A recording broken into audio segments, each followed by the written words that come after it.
Haleluya. Haleluya. Pertama-tama tentu saya mengucapkan terima kasih kepada Tuhan karena kebaikan Tuhan, anugerah Tuhan yang begitu besar yang boleh saya nikmati sehingga saya boleh berdiri kembali di hadapan saudara-saudara untuk menyampaikan kebenaran firman Tuhan. Selanjutnya saya ucapkan terima kasih juga kepada Bapak Gembala dan Ibu Gembala yang sudah mempercayakan saya untuk menyampaikan kebenaran firman Tuhan. Bapak Ibu yang diberkati oleh Tuhan, kalau kita melihat keadaan dunia di akhir zaman ini, kian hari kian bergejolak. Bahkan kalau kita perhatikan pada hari-hari terakhir, keadaan dunia kian hari kian bergejolak. Buktinya bahwa peperangan terjadi antara Rusia dan Ukraina.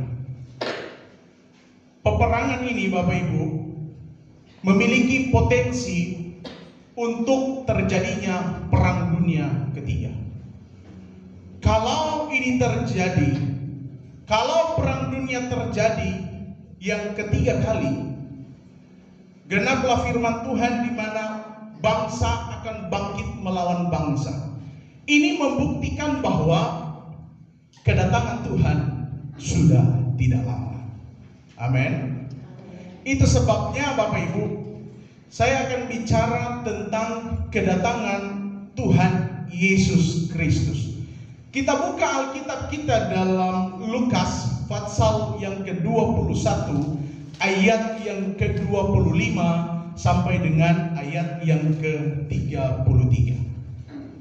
Saudara tinggal duduk saja dengan sikap menghormati kebenaran firman Tuhan.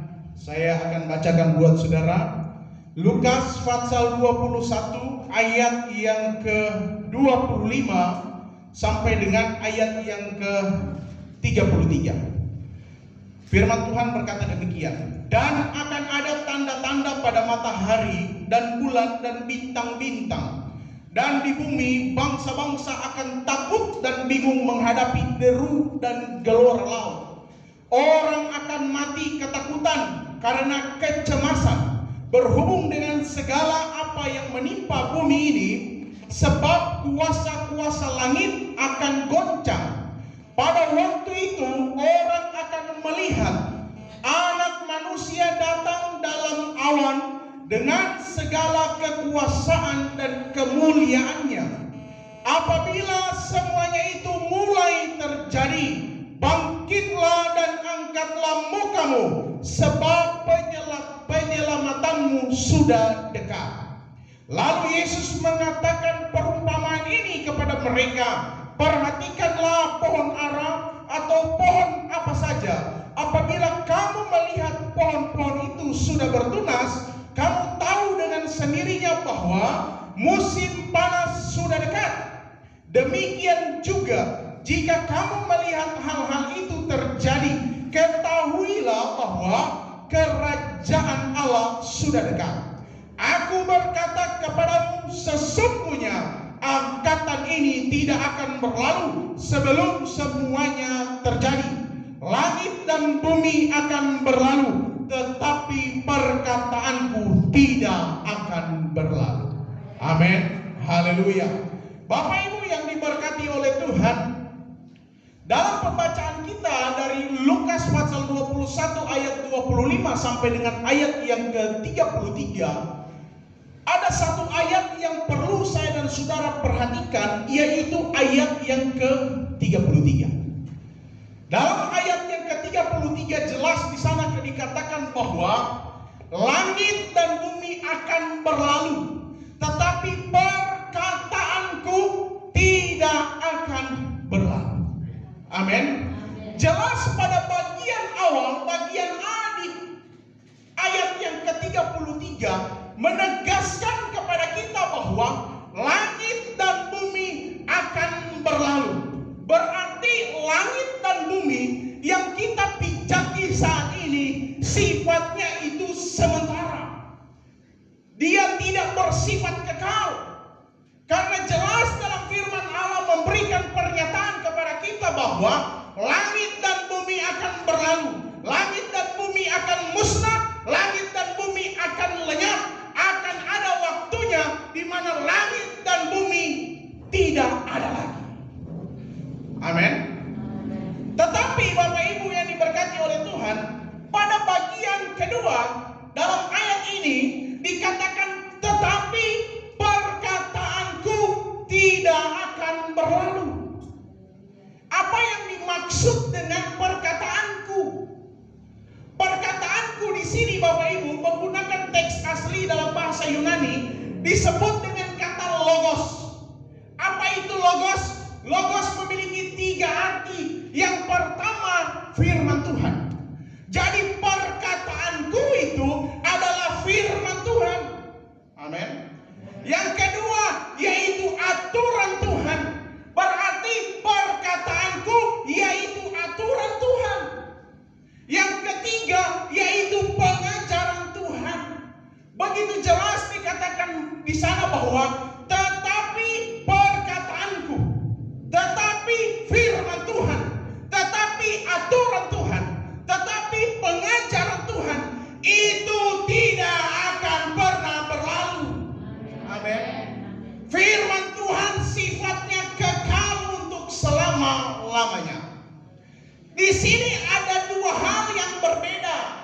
Pada bagian A, hal yang berbeda di mana langit dan bumi memiliki sifat sementara. Tetapi firman Tuhan itu sifatnya kekal untuk selama-lamanya. Pesan Tuhan melalui ayat ini mengingatkan kepada kita bahwa kita orang percaya tidak boleh bergantung sepenuhnya kepada apa yang ada di bawah kolong langit ini. Dalam bentuk apapun kita tidak boleh bergantung. Karena apa? Karena sifatnya sementara. Akan ada waktunya, akan ada masanya, dia akan berakhir. Tetapi kita harus menggantungkan hidup kita sepenuhnya kepada perkataan Tuhan. Kita harus menggantungkan hidup kita sepenuhnya kepada firman Tuhan. Amin. Bapak Ibu yang diberkati oleh Tuhan, perkataan Tuhan, perkataan Yesus, di mana dia berkata bahwa dia akan datang di kali yang kedua. Perkataan itu bukanlah suatu harapan yang tidak pasti, atau satu janji-janji palsu, atau cuma dongeng belaka. Tetapi perkataan Yesus itu pasti akan terjadi. Amin. Itu pasti akan terjadi. Ketika dia berkata dia akan datang, itu pasti terjadi. Dia pasti akan datang. Dia pasti menggenapi apa yang ia katakan. Amin. Dalam konteks ayat ini, dari tema firman Tuhan yang kita baca dari Lukas 21 ayat 25 sampai 33, tetapi konteks dari ayat 25 sampai dengan ayat yang ke-38, konteks firman Tuhan ini berbicara tentang kedatangan anak manusia. Berbicara tentang kedatangan Yesus Kristus di kali yang kedua. Kalau kita bicara tentang kedatangan Tuhan, kedatangan Yesus Kristus di kali yang kedua, ini menyangkut tentang paket keselamatan yang Yesus kerjakan di atas kayu salib. Paket keselamatan ini, kalau Yesus tidak datang di kali yang kedua, paket itu tidak genap. Amin. Itu sebabnya kita perlu belajar tentang soteriologi, tentang karya keselamatan yang Yesus kerjakan di atas kayu salib. Di mana karya keselamatan, paket keselamatan itu meliputi yang pertama kelahiran Yesus, yang kedua kematian Yesus, yang ketiga kebangkitan Yesus, yang keempat kenaikan Yesus, dan saat ini kita sementara menantikan kedatangan Yesus. Berarti kita sudah ada di fase, di aspek keselamatan kini, di mana saya dan saudara sementara mengerjakan keselamatan kita, tetapi kita belum menikmati keselamatan itu. Benar atau betul? Saya dan saudara sudah punya keselamatan. Saya dan saudara sudah mengerjakan keselamatan, tetapi keselamatan belum diwujudkan dalam kehidupan kita. Kapan diwujudkan? Saat Yesus datang di kali yang kedua, di mana Yesus memberikan reward, Yesus memberikan upah kepada manusia, kepada orang percaya yang takut akan Tuhan, yang taat, yang setia, yang mengerjakan keselamatannya dengan takut dan gentar. Reward itu, upah itu berupa keselamatan yang sempurna. Amin. Itu sebabnya kita harus berusaha sedemikian rupa untuk mengerjakan keselamatan kita. Karena Yesus akan datang di kali yang kedua membawa upah kita, yaitu keselamatan yang sempurna. Kalau Yesus tidak datang di kali yang kedua, itu kalau cuma dongeng belaka, tidak ada bonus buat orang. Tidak ada. Tetapi Yesus akan menggenapi apa yang Ia firmankan. Amin. Dia akan menggenapi, Dia akan datang di kali yang kedua. Dalam Amsal 11 ayat 4 dikatakan di sana, pada hari kemurkaan harta tidak berguna, tetapi kebenaran melepaskan orang dari maut. Amin. Jelas ayat ini berkata pada bagian A bahwa pada hari kemurkaan harta tidak berguna. Ketika hari kemurkaan Allah turun atas manusia, harta kita mau banyak satu gunung sekalipun tidak akan bisa menolong saya dan saudara. Amin. Harta tidak akan pernah bisa menolong kita, tetapi yang bisa menolong kita hanyalah kebenaran. Tetapi kebenaran melepaskan orang dari maut, tetapi firman Allah melepaskan orang dari maut. Karena firman Allah dalam kitab Roma berkata bahwa Injil itu adalah kekuatan Allah. Berarti firman Allah sanggup menolong saya dan saudara. Firman Allah sanggup menopang saya dan saudara. Firman Allah sanggup menyelamatkan saya dan saudara. Amin. Hanya firman Allah yang bisa menolong kita. Itu sebabnya lakukan firman Allah di dalam kehidupan kita. Apa bukti bahwa harta tidak dapat menolong kita? Dalam kejadian di Palu tanggal 28 September 2018 terjadi gempa, terjadi tsunami, terjadi likuifaksi. Apa yang terjadi? Apakah harta bisa menolong saya dan saudara? Tidak bisa. Begitu banyak orang mati, Bapak Ibu. Hotel Mercure yang berdiri megah hancur lebur. Hotel Roa-Roa yang berdiri megah hancur lebur. Ini membuktikan segala sesuatu di bawah kolong langit ini sifatnya sementara. Amin. Itu sebabnya apa yang harus saya dan saudara lakukan di dalam kehidupan kita sebagai orang percaya, sebagai orang Kristen, untuk mempersiapkan diri kita menyambut kedatangan Tuhan Yesus Kristus. Kalau saya dan saudara bicara tentang sambut menyambut, ini berarti ada sesuatu hal yang perlu saya dan saudara lakukan. Ada sesuatu hal yang perlu saya dan saudara korbankan untuk menyambut Yesus. Amin.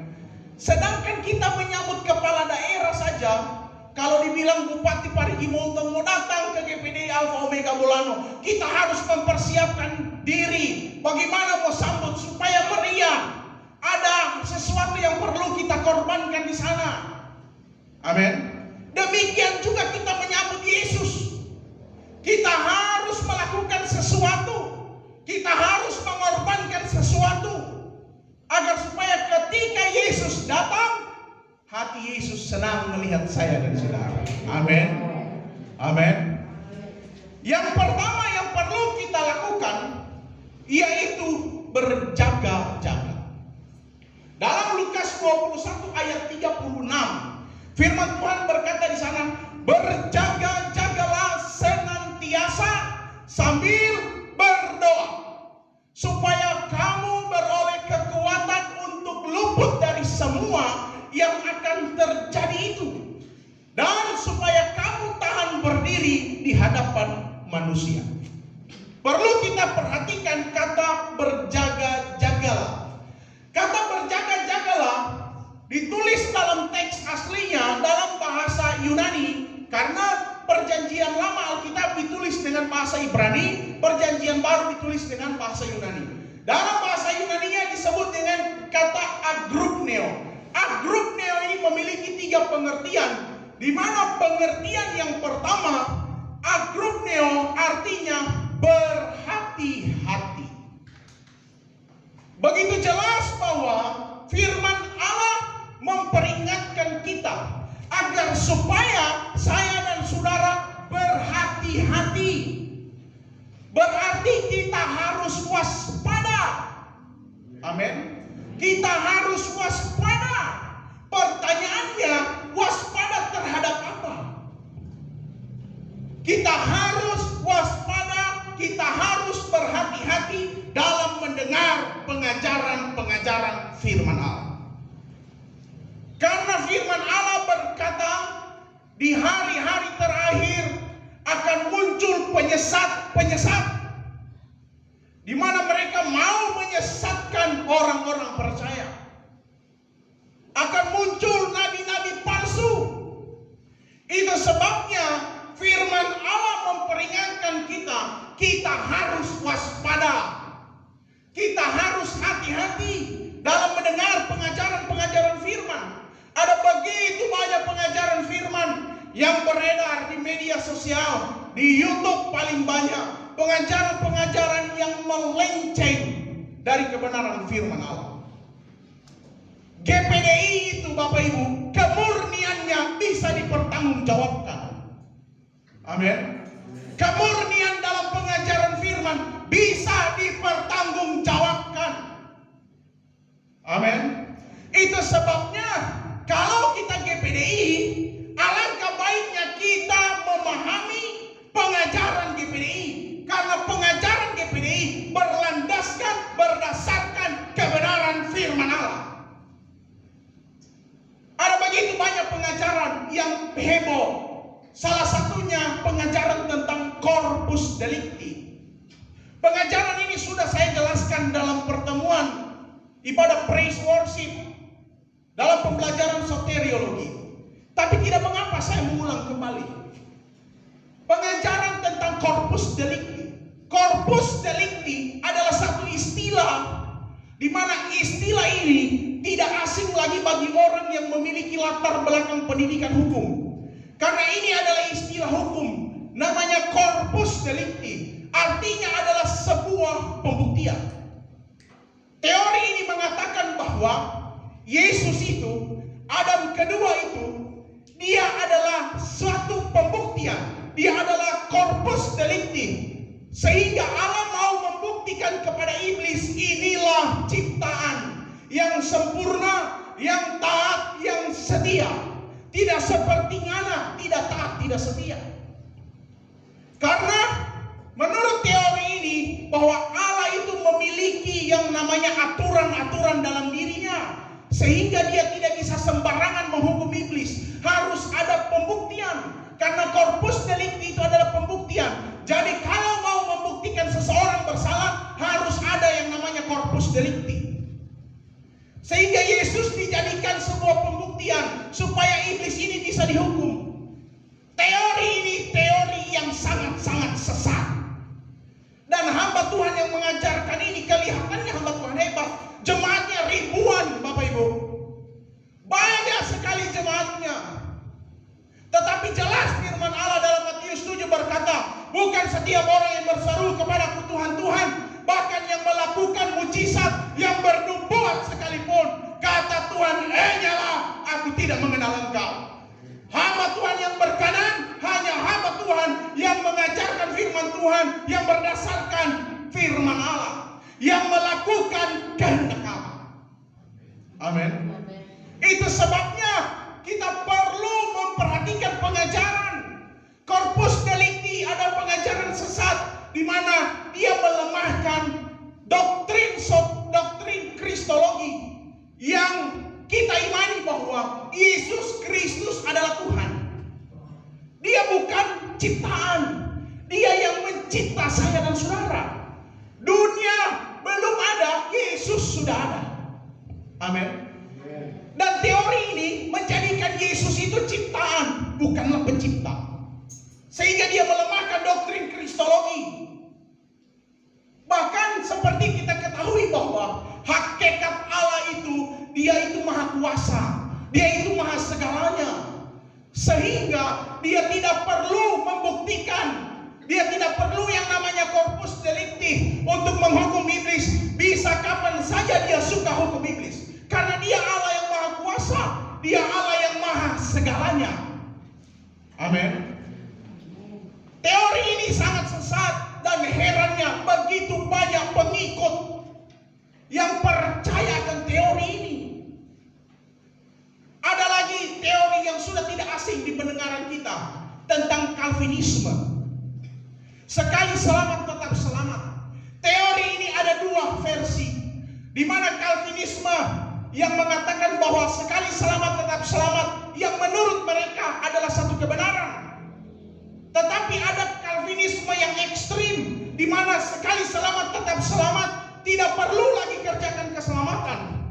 Kalau Allah sudah menentukan saya dan saudara selamat, selamanya kita selamat. Backing saja dosa, tetap selamat. Itu teori yang sesat.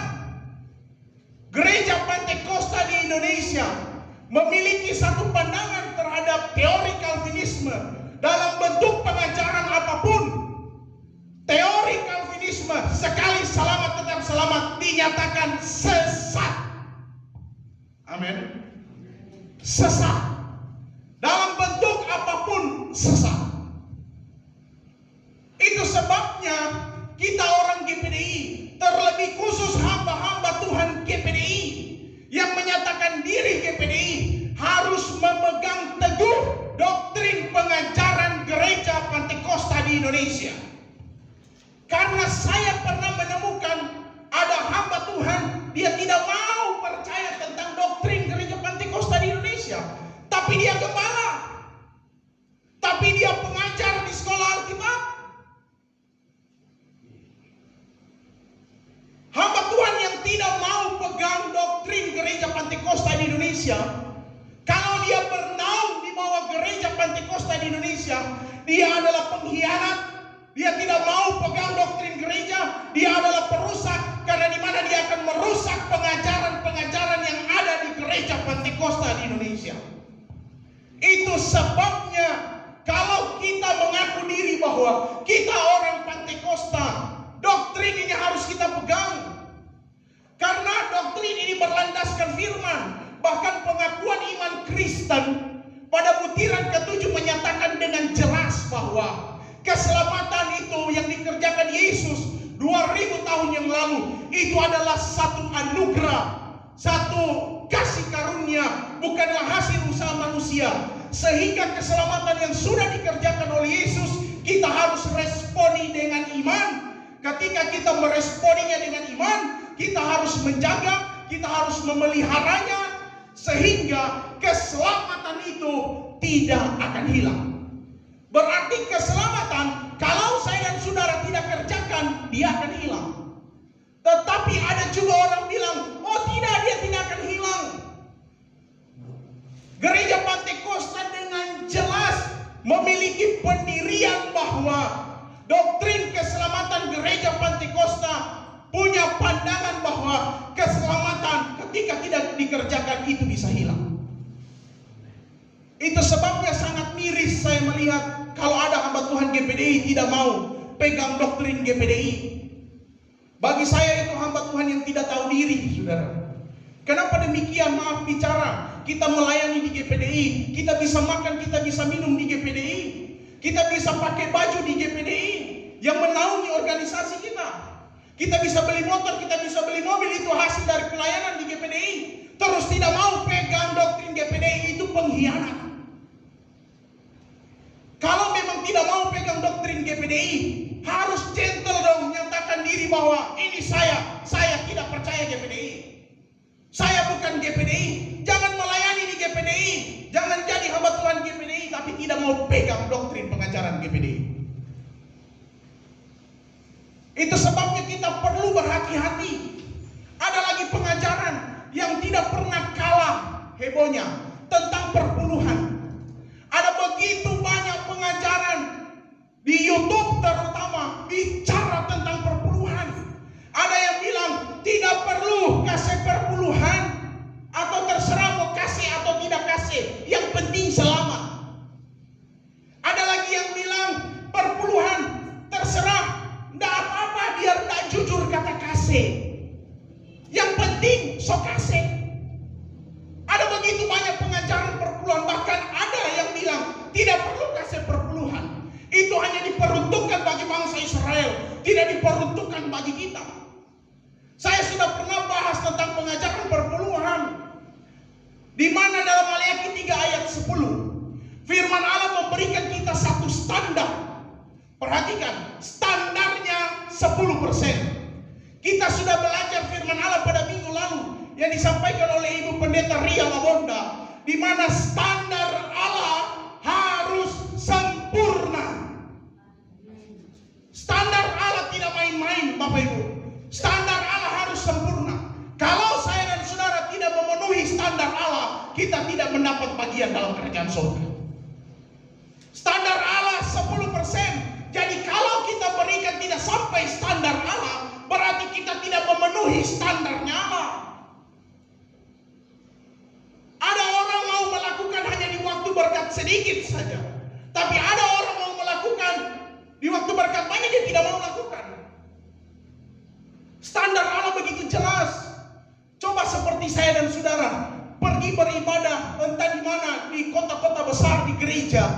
Itu sekarang gereja-gereja punya standar beribadah, di mana standar mereka harus menggunakan protokol kesehatan. Kalau saya dan saudara tidak menerapkan protokol kesehatan, tidak pakai masker, tidak cuci tangan, tidak jaga jarak, itu kita tidak bisa masuk. Kalaupun saya dan saudara sudah cuci tangan, sudah jaga jarak, tapi kalau tidak pakai masker, orang tidak kasih masuk. Karena gereja itu punya standar. Demikian Allah punya standar, di mana standar Allah haruslah sempurna. Tidak main-main standar Allah.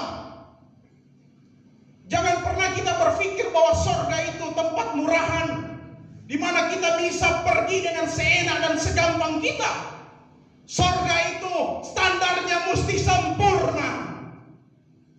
Amin. Standar surga harus sempurna.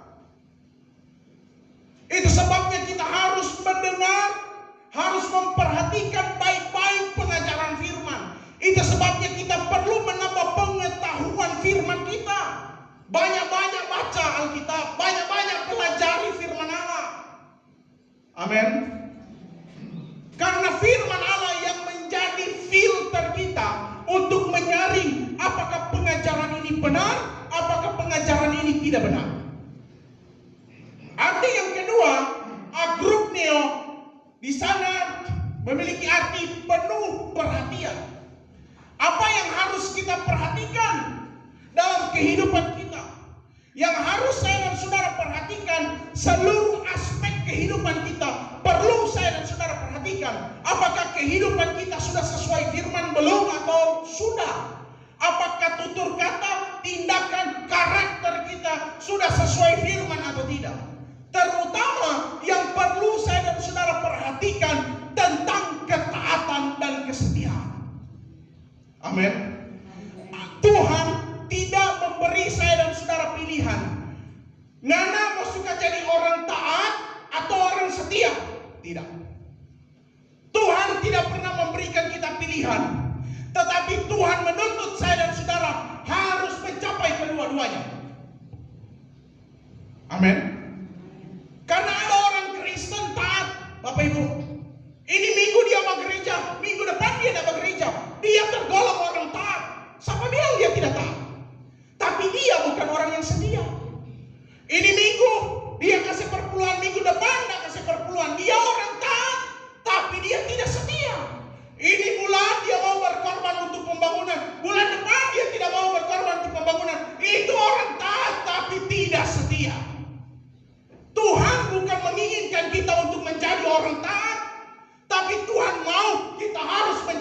kedua-duanya. Itu sebabnya kita orang percaya harus berusaha dulu mencapai level ketaatan, di mana saya dan saudara sudah mencapai level ketaatan. Kita harus berusaha untuk naik level menjadi level kesetiaan. Amin. Karena standar Allah harus taat dan setia. Standar Allah bukan hanya taat, standar Allah juga bukan hanya setia. Ada orang setia tapi setia melakukan dosa. Kita harus taat dan kita juga harus setia. Amin. Setia beribadah, setia lakukan firman. Amin. Selanjutnya dikatakan di sana arti yang ketiga, tidak tertidur atau tetap terjaga. Tidak tertidur dalam hal apa? Kita diperingatkan Tuhan, kita harus waspada, kita harus berjaga-jaga, kita tidak boleh tertidur dengan dosa. Banyak orang percaya bukan hanya tertidur biasa, tapi dia terlelap dengan dosa. Diikat dengan ikatan dosa. Firman Allah memberikan kita teguran bahwa kita harus berusaha tetap terjaga. Kita tidak boleh tertidur, kita harus terbangun. Itu sebabnya apabila ada ikatan-ikatan dosa yang mengikat kita, kita harus berusaha melepaskan ikatan itu. Amin. Ada yang bilang, oh bro, nanti tunggu waktunya Tuhan. Nanti akan ada waktunya Roh Kudus mengubahkan. Benar, Roh Kudus akan bekerja ketika kita juga mau berusaha. Roh Kudus tidak akan bekerja kalau dia lihat ini orang tidak ada usaha. Itu sebabnya kita juga harus punya usaha untuk melepaskan diri dari ikatan dosa, dari jerat dosa, sehingga saya dan saudara mencapai level kesempurnaannya Tuhan. Amin. Bagaimana cara kita untuk berjaga-jaga?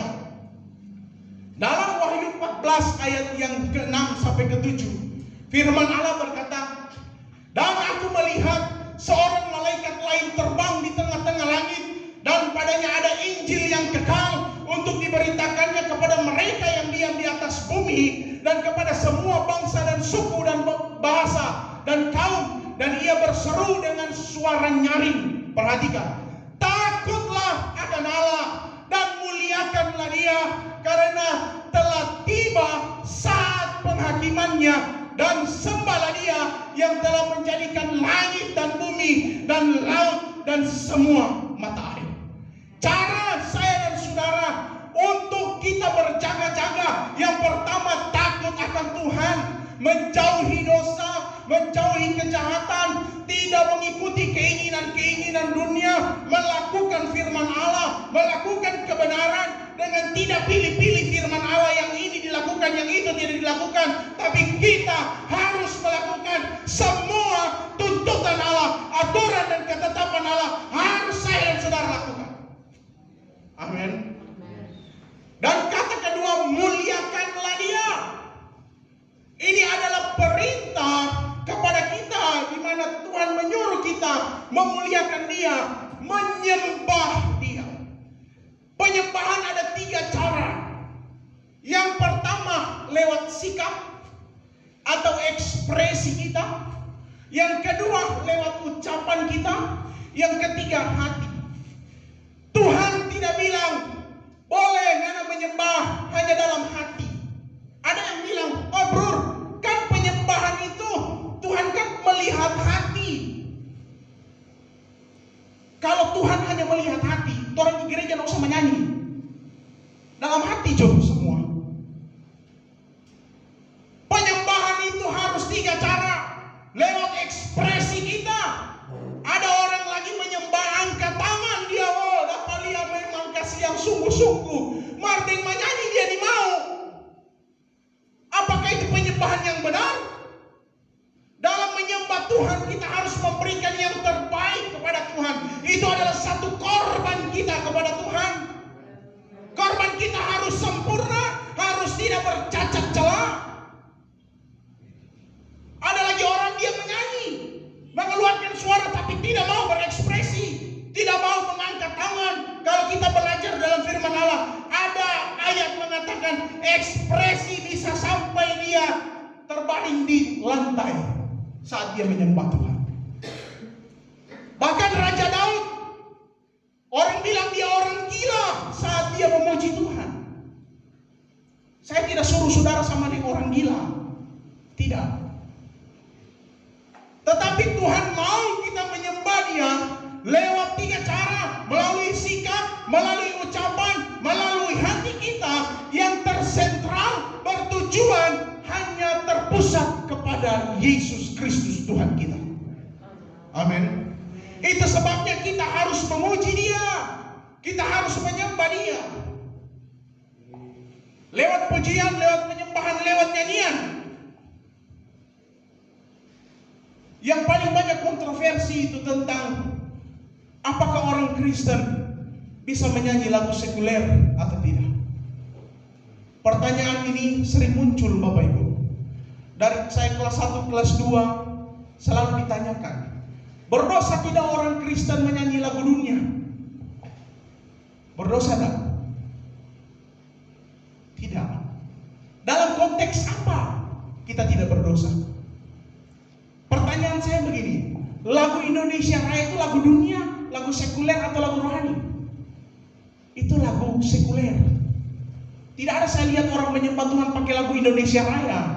Tidak ada. Tidak pernah saya temukan. Itu lagu sekuler. Berarti dia tergolong lagu dunia. Ada lagu dunia yang memang dinyatakan kita orang tidak boleh menyanyi karena ini berdosa. Itu sebabnya orang harus tahu memilah dan memilih. Ada lagu dunia yang bertemakan tentang kebangsaan, kenegaraan. Ada lagu dunia juga yang bertemakan tentang alam. Ada lagu dunia yang bertemakan tentang persahabatan. Ada lagu dunia bertemakan tentang cinta kepada keluarga. Lagu dunia yang bagaimana? Yang dibilang orang Kristen tidak boleh menyanyi. Lagu dunia yang bertemakan seks. Lagu dunia yang bertemakan penyembahan berhala. Lagu dunia yang menyembah iblis. Ada enggak lagu dunia menyembah iblis? Ada. Lagu dunia yang mana lagi? Lagu dunia yang sudah dipersembahkan kepada iblis. Ada begitu banyak lagu dunia yang sudah dipersembahkan kepada iblis. Bahkan ada yang jelas-jelas liriknya memuja iblis. Itu sebabnya kita harus pintar memilih dan memilah. Sebelum kita nyanyikan, kita lihat dulu liriknya ini bagaimana. Apakah ini liriknya berdosa? Tidak. Kalau tidak berdosa, tidak apa-apa. Ada lagu terkenal, lagunya Bon Jovi. Judulnya Haleluya. Begitu enak didengar. Bahkan ada saya teman sekolah satu angkatan di Lamongan, dia bilang, dia semuanya akan di gereja. Lagunya Bon Jovi, Haleluya. Kalau saudara belajar lagunya Bon Jovi, lagu itu diputar dari awal sampai akhir itu menghujat. Diputar dari akhir sampai awal itu tujuannya penyembahan kepada iblis. Dan lagu itu sudah diteliti. Dan kami belajar tentang lagu itu. Itu sebabnya kita tidak boleh sembarang menyanyi. Tapi kalau kedengarannya enak sekali, apalagi ada kata haleluya, apalagi lagu barat, ya karena kasihan orang setengah mati bahasa Inggris. Kalau soal lihat haleluya, so dia itu. Padahal bukan itu. Itu sebabnya hati-hati memilah lagu, hati-hati memilih lagu. Jangan karena dia haleluya, apalagi ada tulisan Jesus di situ. Padahal tidak ditahu dia suka memuja. Alangkah baiknya kita menyanyikan lagu yang kita mengerti. Amin. Yang kita pahami apa maksudnya dan tujuannya. Jadi lagu dunia ada yang boleh dinyanyikan, ada yang tidak boleh dinyanyikan. Ada lagi yang bilang, tidak boleh menyanyi lagu dunia, berdosa. Ada yang bilang begitu. Mungkin dia tidak jelaskan sampai terperinci. Karena kalau bilang tidak boleh menyanyi lagu dunia, berarti orang tidak boleh menyanyi lagu kebangsaan. Itu bahaya, dikira orang PKI. Dia lama ditangkap orang, ya kan? Tidak boleh. Itu sebabnya kita harus pintar-pintar memilih dan memilah lagu. Amin. Dalam Mazmur 150 ayat 1 sampai 6.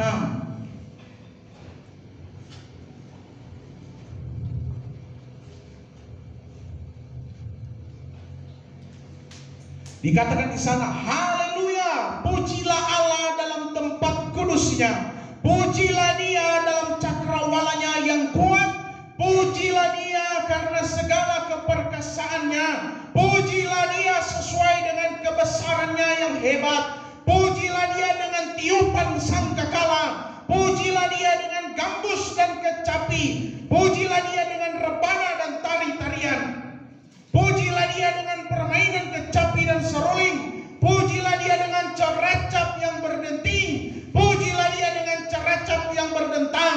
Biarlah segala yang bernafas memuji Tuhan. Haleluya. Amin. Ini adalah perintah Allah kepada kita, di mana kita harus memuji Tuhan.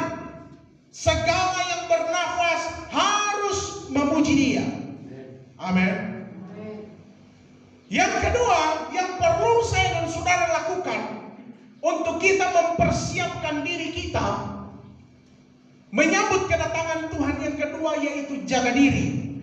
Dalam Lukas 21 ayat 34 dikatakan, jagalah dirimu supaya hatimu jangan syarat oleh pesta pora dan kemabukan serta kepentingan-kepentingan duniawi, dan supaya hari Tuhan jangan dengan tiba-tiba jatuh ke atas dirimu seperti suatu jerat.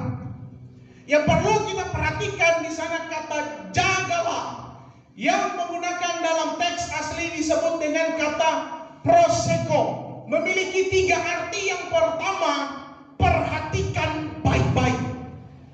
Itu sebabnya firman Allah memberikan kita teguran, memberikan kita nasihat bahwa saya dan saudara harus memperhatikan diri kita dengan baik-baik.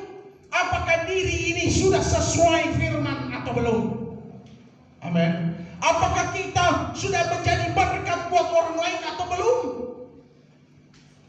Ataukah kita hanya menjadi batu sandungan buat orang lain? Apakah diri ini sudah bisa mengampuni orang lain atau belum? Amin. Itu sebabnya kita harus memperhatikan diri baik-baik. Yang kedua, arti dari proseko yaitu pelihara agar tidak terpengaruh. Kita harus memelihara apa yang perlu dipelihara. Keselamatan saya dan saudara perlu dipelihara. Saya dan saudara, kita semua orang yang percaya, kita sudah beriman kepada Yesus Kristus. Saya dan saudara sudah punya tiket keselamatan. Katakan amin. Sudah punya. Kita sementara mengerjakan, itu yang harus kita pelihara, itu yang harus kita jaga, itu yang harus kita rawat. Sampai kapan? Sampai kita mati. Kita harus berusaha memelihara. Iman pun harus dipelihara. Agar supaya kita tidak terpengaruh. Terpengaruh akan apa? Akan bujuk rayuan iblis. Akan keinginan-keinginan dunia yang memang terlihat sangat-sangat menggiurkan. Tetapi kita harus berusaha kenakan senjata Allah. Kita harus punya perisai iman supaya saya dan saudara tidak terpengaruh. Amin. Yang ketiga yaitu lindungi. Arti dari proseko yang ketiga ialah lindungi, melindungi dari bahaya. Kita harus melindungi diri kita dari dosa. Dengan apa? Dengan kita terus taat dan setia melakukan kebenaran firman Allah. Amin. Dalam Yudas 1 ayat 21 dikatakan di sana, peliharalah dirimu demikian dalam kasih Allah sambil menantikan rahmat Tuhan kita Yesus Kristus untuk hidup yang kekal. Bagaimana cara saya dan saudara memelihara diri kita? Yaitu dengan melakukan kebenaran. Amin. Dengan melakukan kebenaran. Tidak peduli siapa saya dan saudara. Tidak peduli saya dan saudara berasal dari latar belakang mana. Allah menghendaki semua umat Tuhan, semua anak-anak Tuhan yang hidup di akhir zaman harus hidup melakukan kehendak Tuhan. Kehendak kita harus selaras, harus sejalan, harus searah dengan kehendak Tuhan. Itu sebabnya dalam Matius 7 ayat 21 ayat penutup. Dikatakan di sana, bukan setiap orang yang berseru kepadaku Tuhan, Tuhan akan masuk ke dalam kerajaan sorga, melainkan dia yang melakukan kehendak Bapakku yang di sorga. Jadi orang yang melakukan kehendak Allah, dialah yang akan memperoleh sorga. Tuhan tidak melihat saya dan saudara memiliki berapa banyak harta supaya kita bisa masuk surga. Tuhan tidak melihat saya dan saudara memiliki sebagaimana tinggi pangkat kita. Tuhan tidak melihat garis keturunan kita. Tuhan juga tidak melihat badan kita besar atau kecil untuk kita masuk dalam kerajaan surga. Tuhan tidak melihat kulit kita hitam atau putih. Tuhan tidak melihat muka kita ganteng, cantik, jelek atau bagaimana. Tapi yang Tuhan lihat, apakah kita mau melakukan kehendak Allah atau tidak. Ketika saya dan saudara melakukan kehendak Allah, kita akan memperoleh keserupaan dengan Yesus, di mana kita akan mencapai kesempurnaan itu dan kita akan memperoleh yang namanya surga.